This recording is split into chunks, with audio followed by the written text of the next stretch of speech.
Hi friends, ಮಸ್ತ್ಮಗ.com ನಿಮ್ಮೆಲ್ಲರ ಅಚ್ಚುಮೆಚ್ಚಿನ ಪ್ರೀತಿಯ ಲೀಡರ್ ಸರಣಿಗೆ ಸ್ವಾಗತ. ನಾನು ಅಮರ್ ಪ್ರಸಾದ್. ಆತ ಹುಟ್ಟಿದ್ದು ಸಣ್ಣ ದ್ವೀಪದಲ್ಲಿ, ಆಗಿದ್ದು ದೊಡ್ಡ ಭೂಭಾಗದ ಮಹಾ ಸಾಮ್ರಾಟ. ಮಧ್ಯಮ ವರ್ಗದಲ್ಲಿ ಹುಟ್ಟಿ ದೊಡ್ಡ ದೊರೆಯಾಗಿ ಬೆಳೆದ. ಆತನಿಗೆ ಯಾವುದು ಆಗಲ್ಲ ಅಂತ ಇರಲಿಲ್ಲ.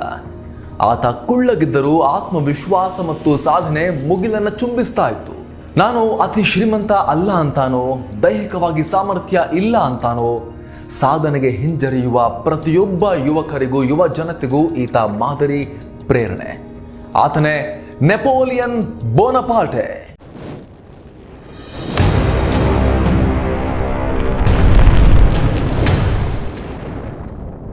ಫ್ರೆಂಡ್ಸ್, ನೆಪೋಲಿಯನ್ ಬೋನಪಾರ್ಟೆ 1769 ಆಗಸ್ಟ್ 15ನೇ ತಾರೀಕು ಕಾರ್ಸಿಕಾ ದ್ವೀಪದ ಅಜಾಸಿಯೋ ನಗರದಲ್ಲಿ ಜನಿಸಿದರು.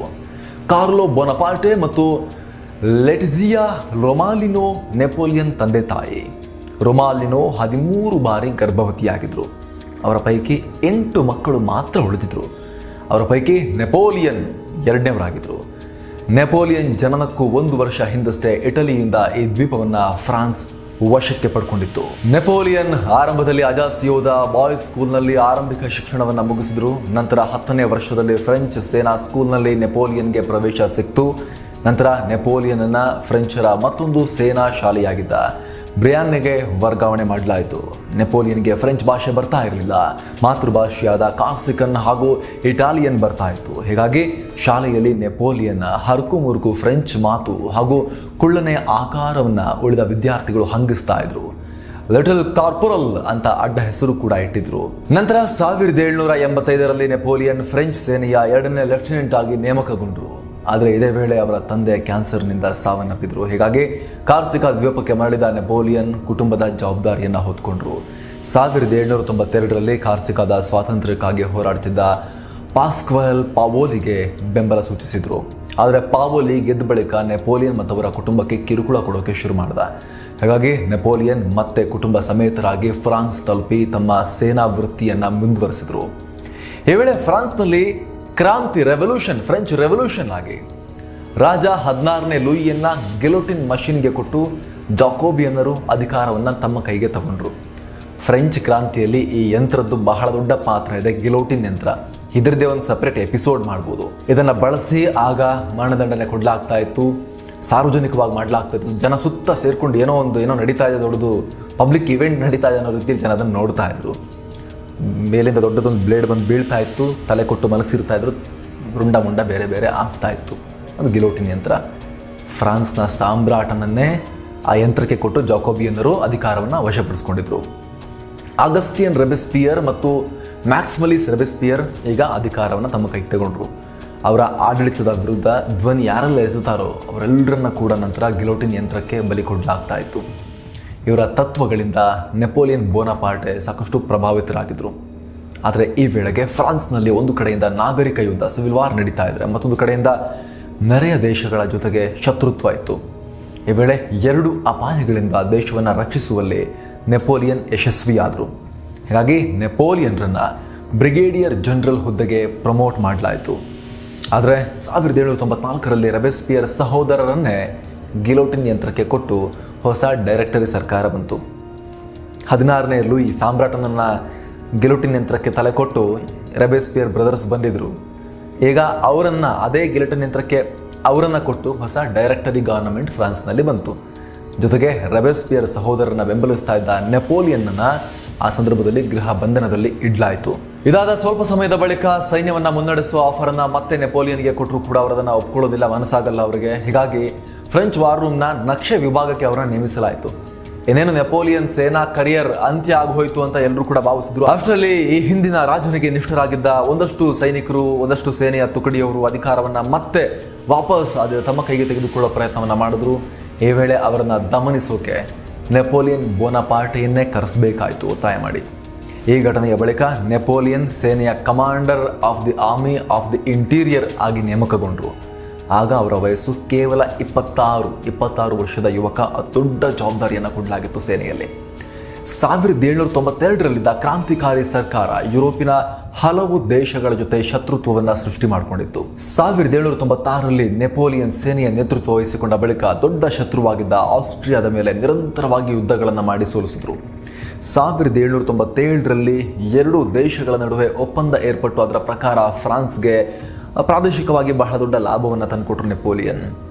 ಈ ನಡುವೆ ತನಗಿಂತ 6 ವರ್ಷ ದೊಡ್ಡ ಮತ್ತು ಒಬ್ಬ ವಿಧವೆ ಆಗಿದ್ದ 32 ವರ್ಷದ ಜೋಸೆಫೈನ್ ಎಂಬಾಕೆಯನ್ನು ಪ್ರೀತಿಸಿ ಮದುವೆಯಾದರು. ಮುಂದೆ ನೆಪೋಲಿಯನ್ ಬೇರೆ ಮದುವೆಗಳನ್ನು ಆದರೂ ಕೂಡ ಅತಿ ಹೆಚ್ಚು ಪ್ರೀತಿಸ್ತಾ ಇದ್ದಿದ್ದು ಜೋಸೆಫೈನ್ಲನ್ನು.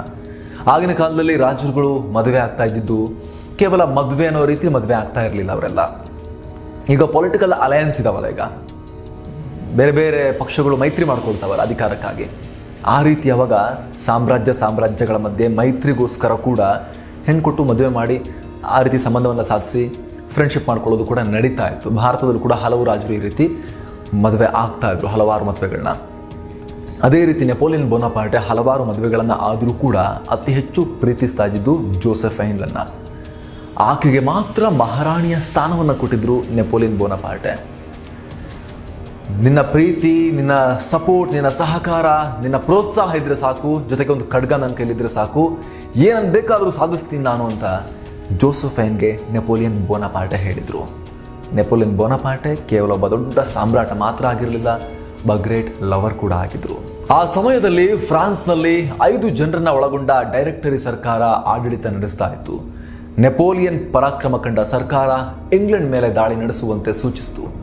ಆದರೆ ಇಂಗ್ಲೆಂಡ್ ನೌಕಾಪಡೆಯ ಶಕ್ತಿಯನ್ನು ಅರಿತಿದ್ದ ನೆಪೋಲಿಯನ್ ಬೋನಪಾರ್ಟೆ ಫ್ರಾನ್ಸ್ ಇನ್ನೂ ಕೂಡ ನೇರವಾಗಿ ಇಂಗ್ಲೆಂಡ್ ವಿರುದ್ಧ ಯುದ್ಧ ಮಾಡುವಷ್ಟು ಪ್ರಬಲರಾಗಿಲ್ಲ ಅನ್ನೋದನ್ನು ಸರ್ಕಾರಕ್ಕೆ ಮನದಟ್ಟು ಮಾಡಿಕೊಟ್ರು. ಈಗ ಜಗತ್ತಲ್ಲಿ ಎಲ್ಲ ರೀತಿಯ ಸೇನಾ ಮಾದರಿಗಳಲ್ಲಿ ನಿರ್ಣಾಯಕ ಸೇನಾಪಡೆ ಯಾವುದು? ಅದು ಏರ್ಫೋರ್ಸ್. ಈಗ ನಿಧಾನಕ್ಕೆ ಆ ಜಾಗವನ್ನು ಡ್ರೋನ್ಗಳು ಖಂಡಿತವಾಗಲೂ ಕೂಡ ಆಕ್ರಮಿಸ್ಕೊಳ್ತಾವೆ. ಫ್ಯೂಚರ್ನಲ್ಲಿ ಆಲ್ರೆಡಿ ಶುರುವಾಗಿದೆ. ಆದರೆ ಸದ್ಯಕ್ಕೆ ಏರ್ಫೋರ್ಸೇ. ನೌಕಾಪಡೆಗೆ ಪ್ರಾಮುಖ್ಯತೆ ಇದೆ, ಆದರೆ ಅತಿ ಹೆಚ್ಚಿನ ಮಹತ್ವ ಈಗ ಏರ್ಫೋರ್ಸ್ಗಿದೆ. ಆದರೆ ಒಂದು ಕಾಲದಲ್ಲಿ ನೌಕಾಪಡೆಗಿತ್ತು. ಆಗ ಬ್ರಿಟನ್ ಕಡಲ ರಾಣಿ ಅಂತ ಕರೆಸ್ಕೊಳ್ತಾ ಇತ್ತು. ಈ ಸತ್ಯವನ್ನು ತಮ್ಮ ಬಾಸ್ಗಳಿಗೆ ನೆಪೋಲಿಯನ್ ಬೋನಪಾರ್ಟೆ ಅರ್ಥ ಮಾಡಿಸಿದ್ರು. ಇವಾಗ ಹೋದರೆ ನಾವು ಪೆಟ್ಟು ತಿಂತೀವಿ ನೋಡಿ ಅಂತ. ನೇರವಾಗಿ ಇಂಗ್ಲೆಂಡ್ ಜೊತೆ ಕದನ ಮಾಡೋದ್ರ ಬದಲಾಗಿ ಇಂಗ್ಲೆಂಡ್ ಭಾರತದೊಂದಿಗೆ ವ್ಯಾಪಾರಕ್ಕೆ ಬಳಸ್ತಾ ಇದ್ದ ಈಜಿಪ್ಟ್ ಮೂಲಕ ನಾವು ದಾಳಿ ಮಾಡೋಣ ಅಂತ ಪ್ಲಾನ್ ಮಾಡಿದ್ರು. ಅದರಂತೆ ದಾಳಿ ಇಟ್ಟ ಫ್ರಾನ್ಸ್ ಸೇನೆ ಈಜಿಪ್ಟ್ನ ಸೇನಾ ಆಡಳಿತಗಾರರನ್ನ ಸೋಲಿಸ್ಬಿಟ್ರು. ಆದರೆ ನೈಲ್ ನದಿಯ ಬಳಿ ಬ್ರಿಟಿಷ್ ನೌಕಾಪಡೆಯ ಮುಂದೆ ಫ್ರಾನ್ಸ್ ಸೇನೆ ನಿಲ್ಲೋಕೆ ಸಾಧ್ಯ ಆಗಲಿಲ್ಲ. ಹಾಗಾಗಿ ಅಲ್ಲಿ ಸ್ವಲ್ಪ ಹಿನ್ನಡೆ ಆಯಿತು. ಇದರ ಬೆನ್ನಲ್ಲೇ ಫ್ರಾನ್ಸ್ನಲ್ಲಿ ರಾಜಕೀಯ ಅಸ್ಥಿರತೆ ಉಂಟಾಗಿದ್ದರಿಂದ ವಾಪಸ್ ಬಂದ ನೆಪೋಲಿಯನ್ ಬೋನಪಾರ್ಟೆ ಕಾನ್ಸುಲೇಟ್ ಸರ್ಕಾರವನ್ನ ರಚನೆ ಮಾಡಿದ್ರು. 3 ಸದಸ್ಯರ ಕಾನ್ಸುಲೇಟ್ನಲ್ಲಿ 5.7 ಅಡಿ ಎತ್ತರದ ನೆಪೋಲಿಯನ್ ಬೋನಪಾರ್ಟೆ ಮೊದಲ ಫಸ್ಟ್ ಕಾನ್ಸುಲ್ ಆಗಿದ್ರು. ಅವರೇ ರೂಲರ್, ಲೀಡರ್ ಆಗಿದ್ರು. 1799 ಡಿಸೆಂಬರ್ 25ನೇ ತಾರೀಕು ದೇಶದ ಹೊಸ ಸಂವಿಧಾನವನ್ನು ಜಾರಿಗೆ ತಂದರು. ಅದೇ ರೀತಿ 1802 ಸಂವಿಧಾನ ತಿದ್ದುಪಡಿ ನೆಪೋಲಿಯನ್ ಜೀವನ ಪರ್ಯಂತ ಮೊದಲ ಕಾನ್ಸುಲ್ ಆಗಿ ಮುಂದುವರಿಯೋಕೆ ಅವಕಾಶವನ್ನು ಕೊಡ್ತು. ಆದರೆ 2 ವರ್ಷಗಳ ಬಳಿಕ ಅಂದರೆ 1804ರಲ್ಲಿ ನೆಪೋಲಿಯನ್ರನ್ನ ಫ್ರೆಂಚ್ ಸಾಮ್ರಾಟ ಅಂತ ಪಟ್ಟಾಭಿಷೇಕ ಮಾಡಲಾಯಿತು. ಹಾಗಂತ ನೆಪೋಲಿಯನ್ ಕೂಡ ನಿರಂಕುಶವಾಗಿ ಆಡಳಿತ ನಡೆಸಲಿಲ್ಲ. ಬದಲಾಗಿ ದೇಶದ ಹಣಕಾಸು ವ್ಯವಸ್ಥೆ, ಅರ್ಥವ್ಯವಸ್ಥೆ, ಬ್ಯಾಂಕಿಂಗ್ ವ್ಯವಸ್ಥೆ, ಶಿಕ್ಷಣ, ಸೈನ್ಯ, ಆಡಳಿತಾತ್ಮಕ, ಕಾನೂನಾತ್ಮಕ ಸುಧಾರಣೆಗಳನ್ನು ಜಾರಿಗೆ ತಂದರು. ಚರ್ಚ್ಗಳಿಗೆ ಕೊಡಲಾಗಿದ್ದ ಅಧಿಕಾರಗಳನ್ನು ವಾಪಸ್ ಪಡೆದು ಧಾರ್ಮಿಕ ಸುಧಾರಣೆ ಕೈಗೊಂಡರು. ಅಧಿಕಾರವನ್ನು ಕೇಂದ್ರೀಕರಣಗೊಳಿಸಿ 1814ರವರೆಗೆ ಫ್ರಾನ್ಸ್ನಲ್ಲಿ ಹಲವಾರು ಸುಧಾರಣೆಗಳನ್ನು ಜಾರಿಗೆ ತಂದರು. ಇದನ್ನು ನೆಪೋಲಿಯನಿಕ್ ಕೋಡ್ ಅಂತಾನೆ ಕರೆಯಲಾಗುತ್ತೆ. ಇವತ್ತಿಗೂ ಕೂಡ ಫ್ರಾನ್ಸ್ನಲ್ಲಿ ಫ್ರೆಂಚ್ ಸಾಮ್ರಾಜ್ಯದಲ್ಲಿ ನೆಪೋಲಿಯನ್ ಜಾರಿಗೆ ತಂದ ಸುಧಾರಣೆಗಳು, ಸಮಾಜದ ಬೇರೆ ಬೇರೆ ವಲಯಕ್ಕೆ ತಂದ ಸುಧಾರಣೆಗಳು ಜಗತ್ತಿನಾದ್ಯಂತ ಮಾದರಿ ಎನಿಸ್ಕೊಂಡ್ವು. ಅದರಲ್ಲೂ ಕೂಡ ನ್ಯಾಯಾಂಗ ಸುಧಾರಣೆಯಲ್ಲಿ ನೆಪೋಲಿಯನ್ ಜಾರಿಗೆ ತಂದ ನೆಪೋಲಿಯನಿಕ್ ಕೋಡ್ ಇಂದಿನ ಫ್ರೆಂಚ್ ನ್ಯಾಯಾಂಗ ವ್ಯವಸ್ಥೆಗೂ ಆಧಾರ ಸ್ತಂಭ ಆಯಿತು. ಇಂಗ್ಲೆಂಡ್ ಹೊರತುಪಡಿಸಿ ಇಡೀ ಯುರೋಪಿನ ಮೇಲೆ ನಿಯಂತ್ರಣ ಸಾಧಿಸಿದ ನೆಪೋಲಿಯನ್ಗೆ ಬ್ರಿಟನ್ ವಿರುದ್ಧ ಜಯಗಳಿಸಬೇಕು ಅನ್ನೋ ಛಲ ಇತ್ತು. ಇದೇ ಆಸೆ ನೆಪೋಲಿಯನ್ ಪತನಕ್ಕೂ ಕಾರಣ ಆಯಿತು ಅಂತ ಇತಿಹಾಸಕಾರರು ಅಭಿಪ್ರಾಯಪಡ್ತಾರೆ. ಬ್ರಿಟನ್ ವಿರುದ್ಧ ಆರ್ಥಿಕ ನಿರ್ಬಂಧಗಳನ್ನು ಹೇರಿದ ನೆಪೋಲಿಯನ್ ಅದರಲ್ಲೂ ಕೂಡ ಕೈ ಸುಟ್ಕೊಂಡ್ರು. ನಂತರದಲ್ಲಿ 1814ರಲ್ಲಿ ಬ್ರಿಟನ್, ಆಸ್ಟ್ರಿಯಾ, ಪ್ರಷ್ಯಾ, ಸ್ವೀಡನ್ ಸೇರಿಕೊಂಡು ಫ್ರಾನ್ಸ್ ಮೇಲೆ ದಾಳಿ ಮಾಡಿ ಸೋಲಿಸಿ ಎಲ್ಬಾ ದ್ವೀಪದಲ್ಲಿ ನೆಪೋಲಿಯನ್ರನ್ನ ಬಂಧಿಸಿಟ್ಬಿಟ್ರು. ಫ್ರಾನ್ಸ್ನಲ್ಲಿ 16ನೇ ಲೂಯಿಯ ಸಹೋದರನಿಗೆ ಪಟ್ಟವನ್ನು ಕಟ್ಟಲಾಯಿತು. ಆದರೆ 10 ತಿಂಗಳ ಬಳಿಕ ದ್ವೀಪದಿಂದ ತಪ್ಪಿಸಿಕೊಂಡು ಬಂದ ನೆಪೋಲಿಯನ್ರನ್ನ ಜನ ಮತ್ತೆ ನಮ್ಮ ಸಾಮ್ರಾಟ ಅಂತ ಒಪ್ಕೊಂಡ್ರು. ಆದರೂ ಕೂಡ ನೆಪೋಲಿಯನ್ ವಿರುದ್ಧ ಒಟ್ಟಾಗಿದ್ದ ಯುರೋಪಿನ ಇತರ ದೇಶಗಳು ನೆಪೋಲಿಯನ್ ನೆಮ್ಮದಿಯಲ್ಲಿ ಆಳ್ವಿಕೆ ನಡೆಸೋಕೆ ಬಿಡಲೇ ಇಲ್ಲ. ನೆಪೋಲಿಯನ್ ಪುನಃ ಯುದ್ಧಕ್ಕೆ ಬರುವಂತೆ ಮಾಡುವಲ್ಲಿ ಅವರು ಯಶಸ್ವಿಯಾದರು. ಈ ರೀತಿ ವಾಟರ್ಲೂ ಕದನಕ್ಕಿಳಿದ ನೆಪೋಲಿಯನ್ರನ್ನ 1815 ಜೂನ್ 18ರಂದು ಬ್ರಿಟಿಷ್ ಮತ್ತು ಪರ್ಷಿಯನ್ ಸೇನೆ ಸೋಲಿಸಿತು. ಪ್ಯಾರಿಸ್ಗೆ ಮರಳಿ 2ನೇ ಬಾರಿಗೆ ಸಾಮ್ರಾಟನ ಹುದ್ದೆಯಿಂದ ಕೆಳಗಿಳಿದ ನೆಪೋಲಿಯನ್ ಮತ್ತೆ ಆ ಸ್ಥಾನಕ್ಕೆ ಇರೋಕೆ ಸಾಧ್ಯ ಆಗಲೇ ಇಲ್ಲ. ಅಮೆರಿಕಾಗೆ ಪಲಾಯನ ಮಾಡೋ ಬಗ್ಗೆ ಚಿಂತಿಸಿದ ನೆಪೋಲಿಯನ್ ನಂತರ ಬ್ರಿಟಿಷ್ ಸೇನೆ ಮುಂದೆ ಶರಣಾದರು. ದಕ್ಷಿಣ ಮಹಾಸಾಗರದಲ್ಲಿರುವ ಸೇಂಟ್ ಹೆಲೆನಾ ದ್ವೀಪದಲ್ಲಿ ಅವರನ್ನ ಬಂಧಿಸಿ ಇಡಲಾಯಿತು. ಅಲ್ಲಿ ಕೊನೆಯ ದಿನಗಳನ್ನು ಕಳೆದ ನೆಪೋಲಿಯನ್ ಬೋನಪಾರ್ಟೆ 1821 ಮೇ 5ನೇ ತಾರೀಕು ಕೊನೆಯುಸಿರೆಳೆದರು. ತಂದೆ ರೀತಿಯಲ್ಲೇ ಹೊಟ್ಟೆ ಕ್ಯಾನ್ಸರ್ನಿಂದ ಸಾವನ್ನಪ್ಪಿದ್ರು ಅಂತ ಕೆಲವರು ಹೇಳಿದ್ರೆ, ಇನ್ನು ಕೆಲವರು ಅವರಿಗೆ ಸ್ಲೋ ಪಾಯ್ಸನ್, ನಿಧಾನವಾಗಿ ಪ್ರಾಣ ತೆಗೆಯುವ ವಿಷವನ್ನು ಕೊಟ್ಟು ವಿಷಪ್ರಾಶನ ಮಾಡಿ ಕೊಲ್ಲಲಾಯಿತು ಅಂತ ಹೇಳ್ತಾರೆ. ಈ ರೀತಿ ಇತಿಹಾಸ ಕಂಡ ಒಬ್ಬ ಮಹಾನ್ ಸಾಮ್ರಾಟನ ಅಂತ್ಯ ಆಯಿತು. ಫ್ರೆಂಡ್ಸ್, ನೆಪೋಲಿಯನ್ ಬೋನಪಾರ್ಟೆ ಓರ್ವ ಸ್ಫೂರ್ತಿದಾಯಕ ನಾಯಕರಾಗಿದ್ದರು. ಸೋಲಿನ ದವಡೆಯಲ್ಲಿದ್ದಾಗಲೂ ಕೂಡ ಸೈನಿಕರು ಪುಟ್ಟಿದೇಳುವಂತೆ ಮಾಡುವ, ಸ್ಫೂರ್ತಿ ತುಂಬುವ ತಾಕತ್ತು ಅವರಲ್ಲಿತ್ತು. ಮದುವೆಯಾಗಿ 2 ದಿನಗಳ ಬಳಿಕ ಪತ್ನಿಯನ್ನು ಬಿಟ್ಟು ಯುದ್ಧಕ್ಕೆ ತೆರಳಿದ್ರು ಅಂದರೆ ಅವರ ವಿಲ್ ಪವರ್, ಅವರ ಗಟ್ಟಿ ಮನಸ್ಸು ಎಂಥದ್ದಿರಬಹುದು ಯೋಚನೆ ಮಾಡಿ. ಅವರ ಛಲ ಎಷ್ಟಿರಬಹುದು ಅರ್ಥ ಮಾಡ್ಕೋಬೇಕು ನಾವಿಲ್ಲಿ. ಇಟಲಿ ಮೇಲೆ ದಾಳಿ ಮಾಡಿದಾಗ ಭಾರಿ ಪ್ರಮಾಣದಲ್ಲಿ ಲೂಟಿ ಮಾಡಿದರೂ ಕೂಡ ನಿರಂಕುಶ ಆಡಳಿತ ನಡೆಸಲಿಲ್ಲ. ಬೋನಾಪಾರ್ಟೆ ಆಳ್ವಿಕೆ ಫ್ರಾನ್ಸ್ನಲ್ಲಿದ್ದು ಕೆಲವು ವರ್ಷಗಳಾದರೂ ಕೂಡ ಯುರೋಪಿನಲ್ಲಿ ಅತ್ಯಂತ ಪ್ರಬಲ ಸಾಮ್ರಾಜ್ಯವಾಗಿ ಫ್ರಾನ್ಸ್ ಆಗ ಹೊರಹೊಮ್ಮಿತ್ತು. ಎಲ್ಲ ಬಿಡಿ, ಆಗ ಮೈಸೂರಿನ ಸುಲ್ತಾನ್ ಆಗಿದ್ದ ಟಿಪ್ಪು ಸುಲ್ತಾನ್ ತನ್ನ ಸಾಮ್ರಾಜ್ಯವನ್ನು, ತನ್ನ ರಾಜ್ಯವನ್ನು ಉಳಿಸ್ಕೊಳ್ಳೋಕೆ, ಬ್ರಿಟಿಷರ ವಿರುದ್ಧ ಹೋರಾಡೋಕೆ ನೆರವು ಕೊಡಿ ಅಂತ ಇದೇ ನೆಪೋಲಿಯನ್ ಬೋನಾಪಾರ್ಟೆಯ ಸಹಾಯವನ್ನು ಕೇಳಿದರು. ಆದರೆ ನೈಲ್ ಕದನದಲ್ಲಿ ನಿರತರಾಗಿದ್ದರಿಂದ ನೆಪೋಲಿಯನ್ ಸಹಾಯ ಕೊಡೋಕೆ ಆಗಿರಲಿಲ್ಲ. ಏನು ಫ್ರೆಂಡ್ಸ್, ನೆಪೋಲಿಯನ್ ಅವರ ಹಲವಾರು ಕೋಟ್ಗಳು ಇವತ್ತಿಗೂ ಕೂಡ ತುಂಬ ಫೇಮಸ್. ಎಷ್ಟೋ ಜನ ನಮ್ಮಲ್ಲಿ ಅದನ್ನು ನಾವು ವಾಲ್ಪೇಪರ್ ಹಾಕ್ಕೊಂಡು ಆಗಾಗ ನೋಡಿ ಇನ್ಸ್ಪಿರೇಷನ್ ತಗೊಳ್ತಾ ಇರ್ತೀವಿ. ಅಂಥದ್ರಲ್ಲಿ ಕೆಲವೊಂದು ಬ್ಯೂಟಿಫುಲ್ ಕೋಟ್ಸನ್ನು ನಿಮ್ಮ ಮುಂದಿಡುವಂಥ ಪ್ರಯತ್ನವನ್ನು ಮಾಡ್ತಾ ಹೋಗ್ತೀವಿ ನೋಡಿ. Until you spread your wings will have no idea how far you can fly. ಅಂದರೆ ನಿಮ್ಮ ರೆಕ್ಕೆಗಳನ್ನು ಬೆಚ್ಚಿ ನೀವು ಹಾರೋ ತನಕ ಎಷ್ಟು ದೂರ ಹಾರಬಲ್ಲಿರಿ ಅನ್ನುವಂತಹ ಒಂದು ಐಡಿಯಾ, ಒಂದು ಅಂದಾಜು ಕೂಡ ನಿಮಗೆ ಇರೋದಿಲ್ಲ ಅನ್ನುವಂತಹ ಒಂದು ಹೇಳಿಕೆ. ಹಾಗೆ great ambition is the passion of A great character ಅನ್ನುವಂಥ ಹೇಳಿಕೆ. ಅಂದರೆ ಪ್ರತಿಯೊಂದು ಗ್ರೇಟ್ ಕ್ಯಾರೆಕ್ಟರ್ಗೆ, ಗ್ರೇಟ್ ಪರ್ಸನಾಲಿಟಿಗೆ ಗ್ರೇಟ್ ಆಂಬಿಷನ್ ಇರುತ್ತೆ, ಗ್ರೇಟ್ ಮಹತ್ವಾಕಾಂಕ್ಷೆ ಇರುತ್ತೆ, ಅದು ತುಡಿತಾ ಇರುತ್ತೆ ಅನ್ನುವಂಥ ನೆಪೋಲಿಯನ್ ಬೋನಾಪಾರ್ಟೆ ಅವರ ಹೇಳಿಕೆ. ಹಾಗೆ if you want a thing done well do it yourself ಅಂತ. ಯಾವುದಾದ್ರೂ ಕೆಲಸ ತುಂಬ ನೀಟಾಗಿ ಕರೆಕ್ಟಾಗಿ ಹಂಗೆ ಆಗಬೇಕು ಅನ್ನೋ ನಿಮಗೇನಾದರೂ ಆಸೆ ಇದ್ದರೆ ಅದನ್ನು ನೀವೇ ಮಾಡಿ ಅನ್ನುವಂಥ ನೆಪೋಲಿಯನ್ರ ಹೇಳಿಕೆ. ಹಾಗೆ you must not fear death my lords, defy him and you drive him into the enemies ranks ಅಂತ ನೆಪೋಲಿಯನ್ ಹೇಳಿದ್ರು. ಅಂದರೆ ಸಾವಿಗೋಸ್ಕರ ಯಾವುದೇ ಕಾರಣಕ್ಕೂ ಹೆದರಿಬೇಡಿ ನನ್ನ ಆಪ್ತರೆ, ನನ್ನ ಪ್ರೀತಿ ಪಾತ್ರರೇ ಅಂತ ಅವ್ರ ಸೈನಿಕರಿಗೆ ಹೇಳಿರುವಂಥದ್ದು, ಅವರ ಸೋಲ್ಜರ್ಸ್ಗೆ ಹೇಳಿರುವಂಥದ್ದು. ಎದುರಿಸಿ, ಫೇಸ್ ಮಾಡಿ, ಓಡಿಸಿ. ಎಲ್ಲಿಗೆ ಓಡಿಸಿ? ನಮ್ಮ ಶತ್ರುಗಳ ಗುಂಪಿದೆಯಲ್ಲ, ನಮ್ಮ ಶತ್ರು ಸೈನಿಕರ ಪಡೆ ಇದೆಯಲ್ಲ, ಅಲ್ಲಿಗೆ ಓಡಿಸಿ. ನಮ್ಮ ಶತ್ರುಗಳ ಸೈಡಿಗೆ ಹೋಗಲಿ ಸಾವಿನ ಭಯ, ಆಮೇಲೆ ಫೇಸ್ ಮಾಡೋಣ ಅನ್ನುವಂಥ ಹೇಳಿಕೆ ನೆಪೋಲಿಯನ್ ನೀಡಿರುವಂಥದ್ದು. ಹಾಗೆ you must not fight too often with one enemy or you will teach him all your art of war ಅನ್ನುವಂಥ ನೆಪೋಲಿಯನ್ ಹೇಳಿಕೆ. ಇದರ ಅರ್ಥ ಏನು? ನೀವು ಯಾವಾಗಲೂ ಕೂಡ ಪ್ರತಿ ಸಲ ಒಬ್ಬನೇ ಶತ್ರು ಜೊತೆ ನಿರಂತರವಾಗಿ ಫೈಟ್ ಮಾಡ್ತಾ ಇರಬಾರ್ದು. ಹಂಗೆ ನೀವು ಮಾಡ್ತಾ ಹೋದರೆ ನಿಮ್ಮ ಯುದ್ಧದ ಎಲ್ಲ ಕಲೆ ನಿಮ್ಮ ಎದುರಾಳಿಗೆ ನೀವು ಹೇಳ್ಕೊಟ್ಟಂಗಾಗುತ್ತೆ ಅಂತ ನೆಪೋಲಿಯನ್ ಹೇಳಿರುವಂಥದ್ದು. ಹಾಗೆ impossible is a word to be found only in the dictionary of fools. ಅಂದರೆ ಇಂಪಾಸಿಬಲ್, ಸಾಧ್ಯ ಇಲ್ಲ ಅನ್ನುವಂಥ ಶಬ್ದ ಕೇವಲ ಮೂರ್ಖರ ಡಿಕ್ಷನರಿಯಲ್ಲಿ ಮಾತ್ರ ಕಾಣಸಿಗುತ್ತೆ ಅಂತ ನೆಪೋಲಿಯನ್ ಹೇಳಿದ್ದಾರೆ. ಇನ್ನು ಸೇನೆಗೆ ಸಂಬಂಧಪಟ್ಟ ಹಾಗೆ ನೆಪೋಲಿಯನ್ ಅವರ ಮತ್ತೊಂದು ಕೋಟ್ ತುಂಬಾ ಇಂಟ್ರೆಸ್ಟಿಂಗ್ ಇದೆ ನೋಡಿ. If you build an army of 100 lions and their leader is a dog, in any fight the lions will die like a dog ಅಂತ. ಆದರೆ but if you build an army of 100 dogs and their leader is a lion, all dogs will fight like lions ಅಂತ. ಅಂದರೆ ಇದರ ಅರ್ಥ ಏನು? 100 ಸಿಂಹಗಳನ್ನು ಇಟ್ಕೊಂಡು ಒಂದು ಸೇನೆ ಮಾಡಿ ಅದಕ್ಕೊಂದು ನಾಯಿಯ ನೇತೃತ್ವವನ್ನು ನೀಡಿದ್ರೆ ನೀವು, ಲೀಡರ್ ಸರಿ ಇಲ್ಲ ಅಂದರೆ ಅಷ್ಟು ಸಿಂಹಗಳು ನಾಯಿ ಥರ ಸಾಯ್ತವೆ ಅಂತ.